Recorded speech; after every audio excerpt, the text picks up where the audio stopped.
There'll be food and drink and ghosts, and perhaps even a few murders. You're all invited. What's going on, everybody? Mike Macabre. Welcome to Macabre Mass, where we not only talk monsters, we make monsters. And today, I want to talk about Halloween Ends, man. Now, it's been well over a year since the movie came out and everything, and I've been holding this in, man. And now, now that I have a channel and I'm putting out content, I want to discuss this and I want to talk about this. And what I want to talk about is the statement that people make, it's just a movie. Now, on one hand, I understand that statement. When someone is making that statement, if they're talking to somebody like one of these people who went so far to, like, threaten, I can't even believe I heard that. Like, people were literally threatening people that were involved with the movie and saying terrible things. That is completely uncalled for and unnecessary. And in that aspect, I understand looking at those people like, hey, yo, it's just a movie, calm down. On the flip side, saying that to somebody who's respectfully hates this movie and is just giving their opinion and ranting about it, no, I'm going to explain why it's more than just a movie to some of us, to a lot of us. It is to me, and what I mean by that is, to some of us, Halloween isn't just our favorite horror movie, it's our favorite movie, period. Michael Myers is our favorite boogeyman. As you can see in my background, I am not the only person who is like this. There's a lot of us nerds who absolutely just adore this character and adore the movie, and to those of us who are like this, it is more than a movie to us. It's way more than that. I mean, it even gets deeper than that, to the point, like I said, Halloween is our favorite movie.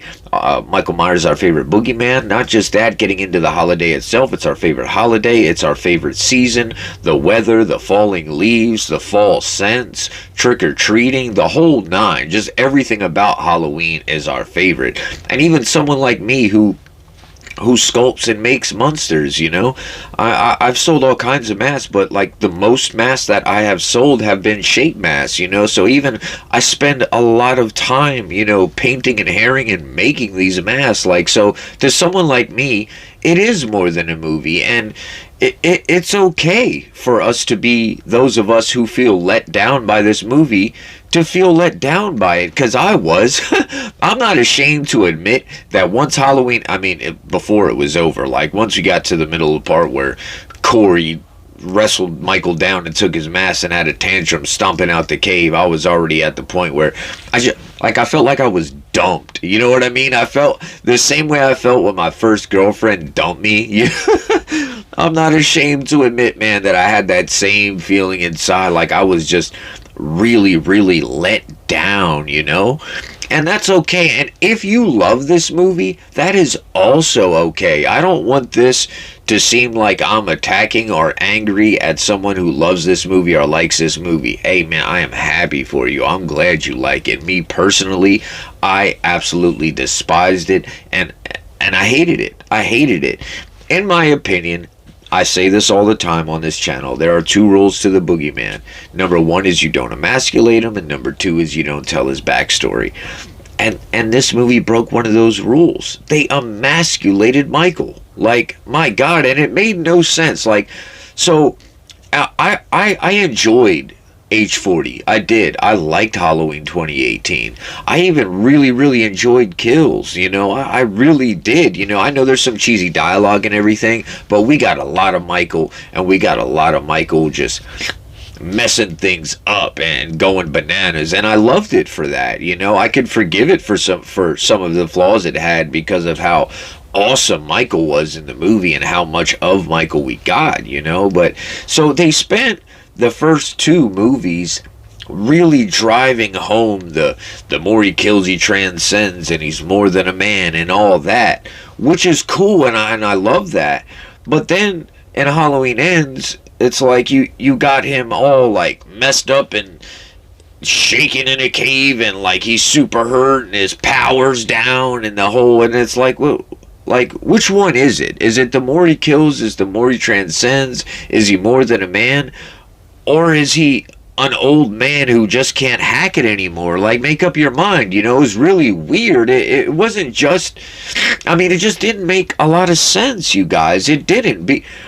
From where the story was going with the first two, the Halloween Ends was it was so different from them. And it's like everything they built with the first two movies, it's like they just erased all of it and went to this weird, odd story. And to those people who say that this movie's so clever and so different and you just don't understand it because they were, they're trying to do something different and it's not the same old. Listen, I am all for doing something different and unique.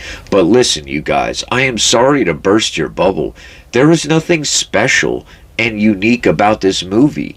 And let me explain why. Be honest, how many times in cinema history have we seen a story of a kid getting picked on to the point where he loses it and starts offing people? I'm sorry to break it to y'all. That is not an original, unique, amazing story. It's not, you guys. You know what? David Gordon Green went to Carpenter and said, hey, is this too Christine-y? If you have to ask that, then the answer is already yes, dude. And listen, there was a part of me that was willing to forgive Halloween Ends, because there was a part of me like, oh, well, maybe David Gordon Green, for whatever reason, couldn't get the rights to do Christine, and he really loves that movie, and he wanted to kind of tell his version of it. I was willing to be a little bit forgiving because of that. But then, guess what? I found out that Blumhouse, that they got the rights to Christine. They're going to do a Christine remake. And I was like, that upset me and made me even more mad, because it's like, well, what was the point of this movie then? What was the point? I really feel like it's a missed opportunity, because I feel like Roland Campbell would have literally been a perfect Arnie. A perfect Arnie. I would have been so on board with that. He would have been perfect for that role. And, I don't know. I don't think so. I don't think they cast him as Arnie, but it's a huge missed opportunity. It's like, why would you just not save him to do Christine? It would have been so much better. It's like instead you turned Halloween Ends into Christine, into, like I said, how many movies have we seen someone get picked on until the point where they lose it? In my opinion, this is why Rob Zombie's Halloween remake didn't work. It's the reason I didn't like it. I don't like the whole picked on thing. Oh, look at his terrible life. His mom's a stripper, his stepdad's abusive. And no, because now you're giving him a reason. And when you give him a reason and you give him a motive, in my opinion, it does take away from the mystique. And it makes him less scary. That's my opinion. I just don't understand it, man. I don't understand it. And before the movie came out, David Gordon Green made the statement, oh, this movie's gonna, upset people. And it's like, why would you want to make a movie that's gonna upset people? Why would you want to do that? On one hand, I understand you want to make what you want to make. You have your own artistic views, and listen, I get all that. But the reason it really, really extra doesn't make sense is because, like I said, the first two movies, you drive home this point of the more he kills, the more he transcends, and he's more than just a man and all that, and then turn it into this, him being all messed up in the cave and weak, to the point where, listen, the whole cave scene was so terrible. Like, Corey really stomped in there like a 5-year-old with a tantrum, wrestled down Michael Myers. This is the definitive boogeyman, mind you. This is evil incarnate. This is the wrong one. Like, so to let this young kid go in there and wrestle him down and take his mask and stomp away like, this is my mask. Like, it's so terrible. And it's like, David Gordon Green, he even knew it. He said it himself. This movie's going to upset people. He knew it was going to make people mad. He knew it. And the reason why he knew it is because he had to know that wasn't cool. He had to know that. Like, for you to make the statement this movie's going to upset people means that subconsciously, not even subconsciously, consciously you knew that come on, man. It's just not it, man. This is not the Myers that we know and love. And then the whole, duo with them killing together. Like, it's just terrible, man. It's just terrible. It's not the boogeyman we all know and love. It doesn't, it doesn't work that way. It, I would have been, listen, I love Halloween 3. I do. I really, really do. I'm a huge fan of Halloween 3. I think it's fantastic. Even though I am the hugest, biggest Michael Myers nerd, I can admit that I love that movie, and I would absolutely love to see anthologies. I always think about, man, what would have really happened if from 1978 on they really would have went the anthology route, and how many different Halloween movies and stories we would have gotten. It's crazy to think, what if, So I'm cool with going a different direction. I'm cool with telling a different story, but I'm not cool with you taking Michael Myers and this movie's just a mess. It was a mess, man. It was, and then not even to mention all the marketing for it. The marketing was all, the final showdown between Laurie and Michael, and we barely got that. We got those few minutes, and it was just very uneventful, and in my opinion, honestly disrespectful to the characters itself. To me, it's disrespectful to Laurie, to Jamie Lee Curtis's character, and Michael Myers himself. They deserved to have, knowing that this was Jamie Lee Curtis, the last movie she was going to do, and it most likely is. Halloween Ends is probably her last Halloween movie.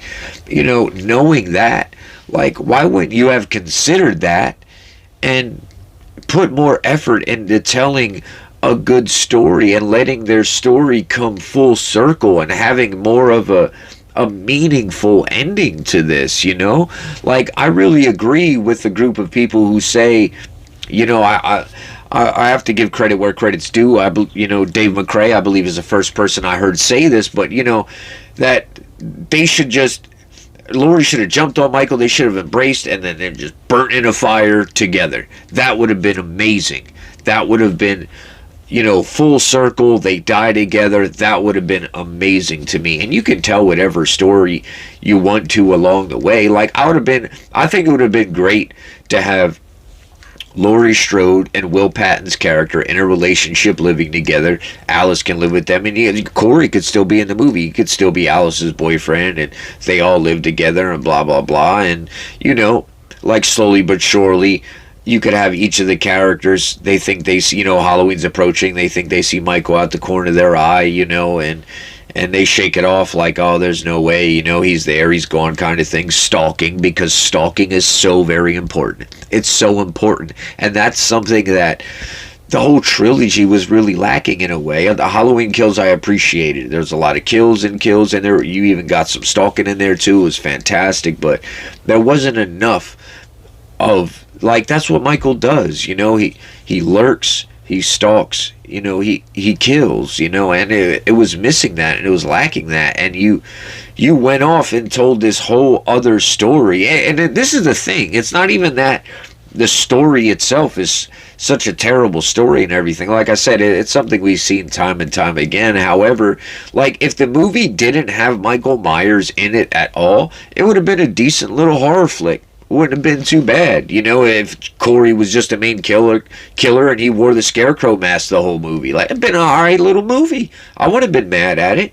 But taking something and calling it Halloween Ends, all of us have certain expectations, and a lot of us were let down, and we just didn't get what we wanted. A lot of us, and we have a right to be upset about it.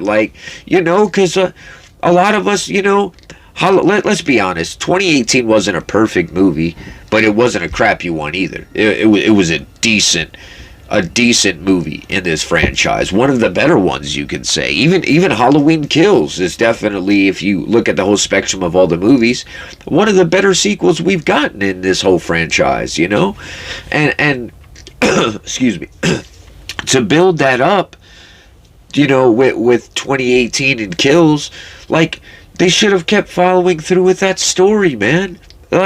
You had it. You had your story. They weren't perfect movies, but come on, man. The original's perfect, right?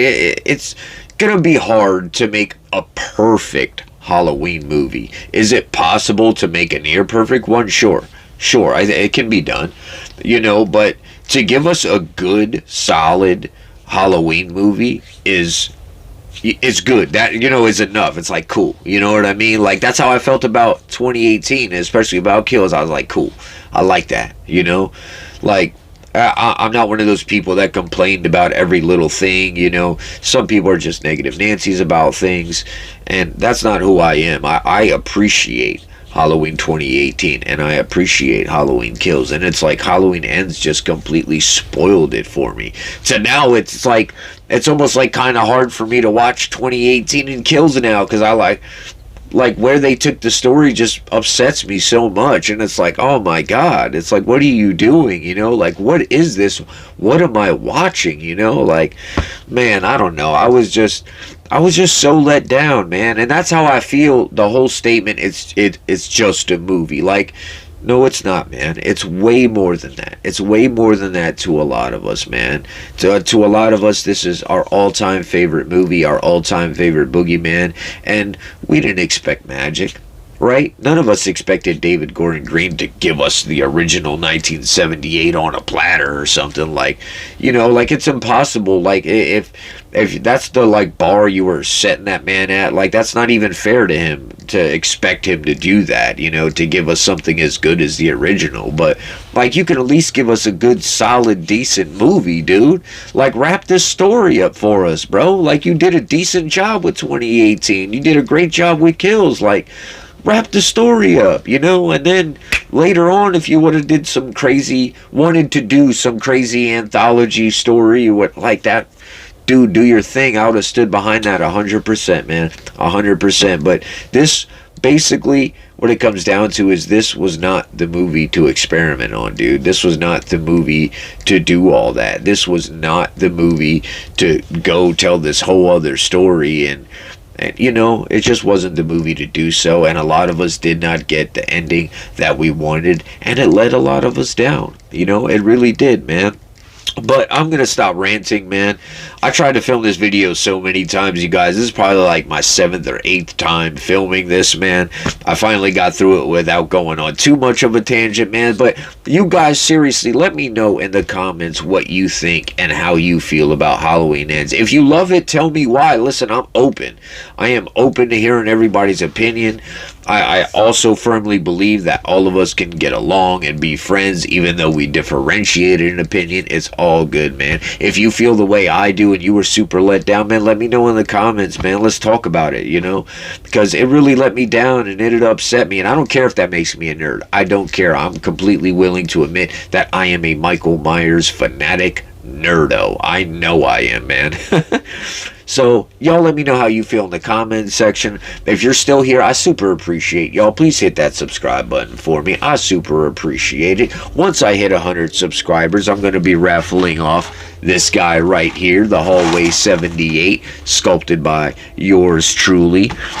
All you have to do to be part of the raffle is hit the subscribe button. You don't have to pay anything, you guys. Once I hit 100 subscribers, I'm going to go live on the channel, and I'm going to pick a winner. But if you see this and it's already past 100 subscribers, don't worry. I'm going to keep on doing raffles at 250, 500, and so on. That way, multiple people have a chance to win a mask. I also make all kinds of other stuff, you guys, that I'll probably raffle off, man.